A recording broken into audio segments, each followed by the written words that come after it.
How are you. Welcome to my YouTube channel BMS first year. देखिए हम chapter number 5 पढ़ रहे हैं, उसका 8 पार्ट है ये। आज हम पढ़ने वाले हैं तेल वर्ग। ठीक है, इससे पहले हम 3 वर्ग कंप्लीट कर चुके हैं, जल वर्ग, दुग्ध वर्ग और फिर उसके बाद में हमने पढ़ा था इशु वर्ग। ठीक है, अब हमारा ये 4th पार्ट है तेल वर्ग।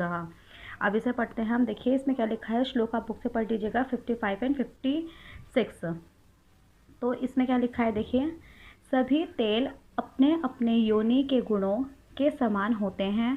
तेल मुख्य रूप से तीक्ष्ण, अवयवी, त्वचा के लिए दोषकारक, नेत्रों के लिए हानिकारक, सूक्ष्म, उष्ण, कफ नष्ट करने वाला, कृश को पुष्ट और स्थूल को कृश करने वाला, मल को बांधने, कृमि को नष्ट करने वाला और संस्कारों से भी रोगों को जीतने वाला होता है।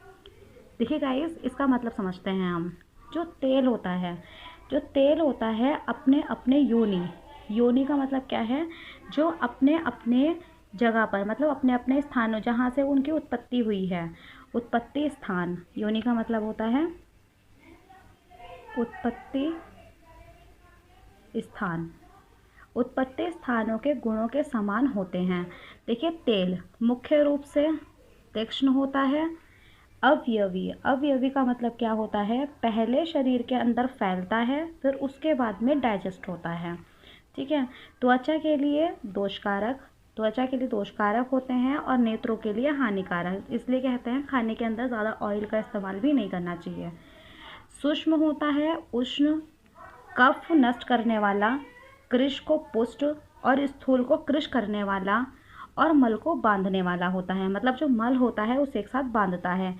कृमि यानी कि वर्म को नष्ट करने वाला और संस्कारों में भी रोगों को जीतने वाला होता है। मतलब ये रोगों को जीतने का काम करता है। ठीक है, अब हम यहाँ पर पढ़ेंगे टाइप्स ऑफ ऑयल, मतलब ऑयल के अलग अलग टाइप्स। ठीक है, जो अलग अलग टाइप्स, जैसे कि फॉर एग्जाम्पल एरंड ऑयल को बोलते हैं हम कस्टर ऑयल।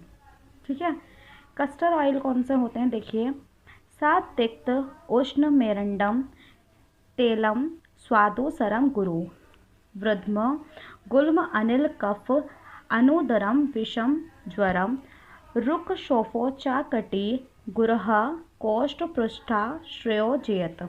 अष्टांग हृदय सूत्र स्थान 5/57 का ये श्लोक है। इसका मीनिंग हम समझते हैं।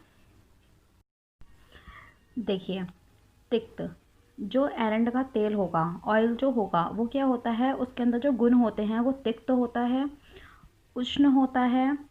ठीक है, और स्वादु यानी कि स्वीट, मधुर होता है। सरम यानी कि पूरी बॉडी के अंदर फैलने वाला होता है। गुरु होता है। और वृद्धम, इसका मतलब क्या होता है, इसका मतलब होता है अंड वृद्धि, जो अंड के अंदर वृद्धि हो जाना। ठीक है, गुल्म, अनिल, गुल्म का मतलब है ट्यूमर और अनिल का मतलब है वात। कफ, अनुदरम यानी कि कफ, जो कफ होगा इस कफ। और उदर का मतलब क्या होता है, कोई भी एब्डोमिनल डिजीज़। ठीक है, कोई भी एब्डोमिनल डिजीज़ जो होती है उसे बोला जाता है अनुदरम। विषम ज्वर, जो विषम ज्वर। ठीक है, शोफ, कटी, जो कटी यानी कि कमर। गुहा यानी कि एनस या फिर पेनिस को बोलते हैं। ठीक है, और देखिए इसमें होता क्या है, सबसे पहले हम देखते हैं जो एरंड का तेल होगा हमारा। देखिए इसमें होगा, ये उष्ण होगा, मधुर होता है, गुरु और अंड की वृद्धि, गुल्म, वात, कफ और जो उदर रोग होते हैं, और विषम ज्वर, कटी। ठीक है, यह जैसे एनस में या फिर पेनिस में, इसके अंदर स्वेलिंग हो जाती है, शोध हो जाता है, तो उन सबको ये ख़त्म करता है, यानी कि उन्हें ठीक कर देता है, अच्छा कर देता है। ठीक है, अब इसके बाद आता है लाल एरंड तेल।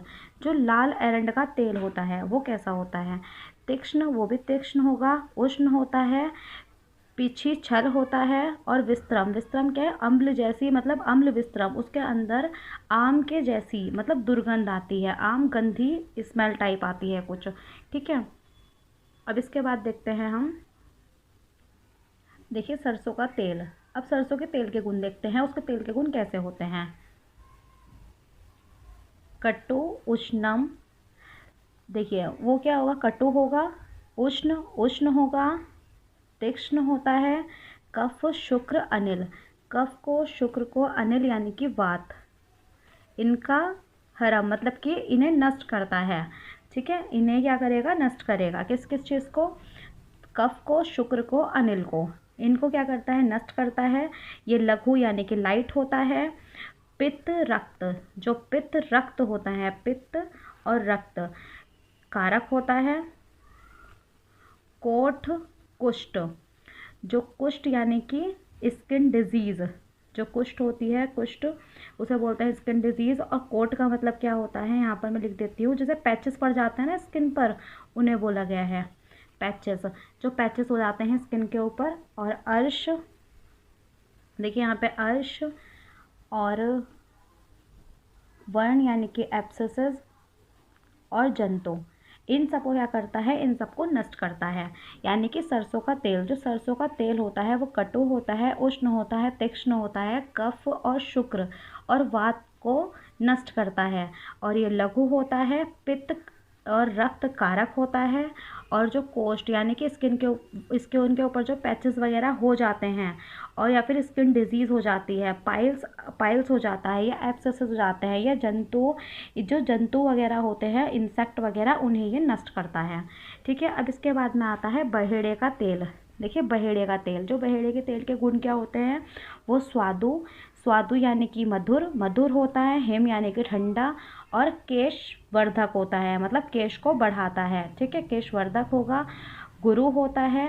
पित्त और अनिल, पित्त यानी कि पित्त और अनिल का मतलब है वात, 12 बता रही हूँ मैं, उसका नाश करता है। ठीक है, अब इसके बाद में आता है नीम के तेल के गुण। नीम के तेल के गुण क्या है, देखिए यहाँ पे नात्य उष्यम उष्णम निम्बजम तिक्तम कृमि कुष्ठ कफ प्रणुत। इसका मतलब क्या है, इसका मतलब यह है नात्य उष्ण यानी कि ज़्यादा उष्ण नहीं होता। ठीक है, जो नीम का तेल होगा वो ज़्यादा उष्ण नहीं होता, यानी कि ज़्यादा गर्म नहीं होगा। ठीक है, तिक्त होता है। और तिक्त के साथ साथ, तिक्त रस के साथ साथ ये कृमि कुष्ठ यानी कि मैंने ऊपर बताया स्किन डिजीज और कफ, इन सब का क्या करता है, नाश करता है। वर्म का, कुष्ठ और स्किन डिजीज़ का, जो स्किन डिजीज़ होती हैं उनका, और कफ का नाश करता है। ठीक है, अब इसके बाद में आता है देखिए उमा और कुसुम के तेल। उमा का मतलब क्या होता है, अलसी, जो अलसी का तेल होता है। अलसी और कुसुम का तेल, जो कुसुम का तेल होता है, देखिए यहाँ पे जो अलसी और कुसुम का तेल होगा उसके अंदर यह उष्ण होता है।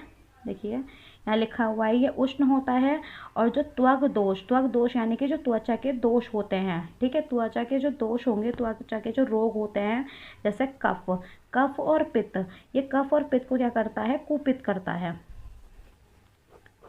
त्वक दोष का मतलब है जो त्वचा के जो रोग हैं, कफ और पित्त, इन्हें क्या करेगा, ये कुपित करता है।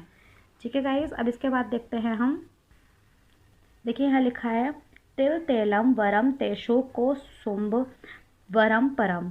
देखिए तिल का तेल श्रेष्ठ, तिल का तेल जो है वो सबसे ज़्यादा श्रेष्ठ माना गया है, और कुसुम का तेल हीन माना गया है। मैंने ये बार बार बताया आपको सब चीज़ों में कि किस चीज़ को श्रेष्ठ माना है, किसे हीन माना है, तो आपको ये चीज़ याद रखनी है, वाइवा में पूछी जा सकती हैं। ठीक है, अब श्लोक नंबर 61 5th चैप्टर का बुक से पढ़ लीजिएगा। मैं यहाँ पर इस चैप्टर के अंदर आपको श्लोक पढ़ के नहीं बता रही हूँ ज़्यादा, वो इसलिए क्योंकि टाइम बहुत लंबी वीडियो हो जाएगी, सिर्फ मीनिंग समझा रही हूँ, आप अच्छे से समझिए। अगर आपको कोई प्रॉब्लम आती है तो आप मुझे बता सकते हो कमेंट बॉक्स में लिख कर। ठीक है, अब देखिए यहाँ क्या लिखा है, वसा और मज्जा। वसा किसे बोलते हैं हम, वसा बोलते हैं फैट को, और मज्जा यानी कि बोन मैरो को, बोन मैरो, अगर हम मॉडर्न से कोरिलेट करें तो। वसा और मज्जा जो होती हैं वो वात नाशक होती हैं। ठीक है, बल पित्त और कफ वर्धक होती हैं, बल को, पित्त को और कफ को बढ़ाती हैं। ठीक है, मांस के गुणों के समान गुण होते हैं। इसके अंदर क्या होते हैं, मांस के गुणों के समान गुण होते हैं, अर्थात जिस वर्ग का जीव, मतलब जिस भी वर्ग का कोई जीव होगा उसी के मांस के गुण के समान होता है। कोई भी वर्ग, किसी भी वर्ग का कोई जीव होगा तो उसका जो मांस होगा, उसके मतलब मांस जो होगा गुण के समान, मतलब उसी गुण के समान होगा। ठीक है, मेद के गुण, जो मेद के गुण होते हैं वो वसा के समान होते हैं। मेद क्या होता है, मेद होते हैं हम एडिपोज टिश्यू को। ठीक है, मेद बोलते हैं, वही लिपिड वसा, वही चीज़, दोनों चीज़ें सेम ही हैं। मेद के गुण भी वसा और मज्जा के समान होते हैं। जो मेद के गुण हैं वो क्या होंगे, वसा और मज्जा दोनों के समान होते हैं। अब देखिए यहाँ पे नीचे कुछ लिखा हुआ है, अपने वर्गों में उल्लू। अगर वर्गों की बात करें मतलब पार्टीशन जो अलग अलग एनिमल्स होते हैं, जैसे अपने वर्गों में उल्लू और सुअर मतलब पिग, मुर्गा की वसा जो होती है वो श्रेष्ठ मानी गई है, ठीक है। और भैंस की वसा जो है वो निंदित मानी गई है। ये चीज़ याद रखनी है आपको, क्या मानी गई है, किसकी, उल्लू की, स्वर की और मुर्गा, ये जो है इनकी वसा को श्रेष्ठ माना है, और भैंस की वसा को निंदित माना है, और बकरी की मेद को श्रेष्ठ माना है, और हाथी की मेद को हीन माना है। इन्हें आपको याद रखना है। अगर गाइस कोई भी प्रॉब्लम होती है तो आप मुझसे पूछ सकते हैं। देखिए आज की वीडियो में बस इतना ही है। अब हम नेक्स्ट पार्ट के अंदर पढ़ेंगे मध्य वर्ग। आज हमारा तेल वर्ग मैंने पूरा कंप्लीट कर दिया, मध्य वर्ग थोड़ा बड़ा है, लेकिन अब हम नेक्स्ट वीडियो में उसे पढ़ेंगे, ठीक है। अगर आप मेरे चैनल पर नए हैं तो प्लीज़ मेरे चैनल को सब्सक्राइब करें एंड बेल आइकन को प्रेस करना नहीं भूलें। और गाइस मुझसे मेरी आपसे एक रिक्वेस्ट है कि अगर आप ये वीडियो मेरी अपने फ्रेंड्स वगैरह के साथ में या अपने किसी भी ग्रुप के साथ में जो PMS का ग्रुप हो उसके साथ में प्लीज़ शेयर करें, ताकि लोग हमारी वीडियो को लाइक करें और सब्सक्राइब करें चैनल को, ताकि हमें भी एक मोटिवेशन मिले, हम जल्द से जल्द आपके लिए अच्छी अच्छी वीडियो बनाएं। तो इसीलिए प्लीज़ इसे शेयर करें। Thank you so much.